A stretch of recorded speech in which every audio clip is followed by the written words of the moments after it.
Welcome to the Tech Egg. Don't get scrambled. Enjoy the video. You begin by installing Sway and its WL-Roots dependencies so the compositor can talk to Wayland. This matters because Sway is a Wayland compositor. Once installed, create or copy ~/ config /sway/config and set your mod key to mod 4 so shortcuts are predictable. Next, set a terminal and a basic wallpaper command. This ensures you can launch apps and get visual feedback. Finally, start Sway with the Sway command. You should land in a minimal session to proceed. Once inside Sway, map numbered workspaces to mod 4+ digits so navigation is instant. You want predictable placement. Then configure layouts. Keep the default split for tiling, and add bindings to switch to tabbed or stacked when needed, because certain workflows prefer one layout over another.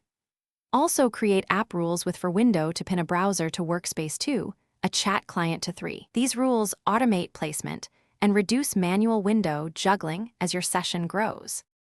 You finish by adding auto start lines to your Sway config for a status bar, notification daemon, and clipboard utility, so your environment is ready on login.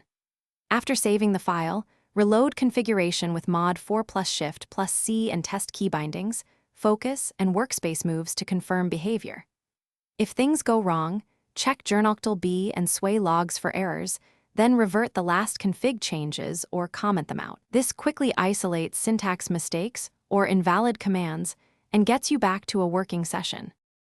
Thanks for watching. Consider subscribing if I helped unscramble your problems.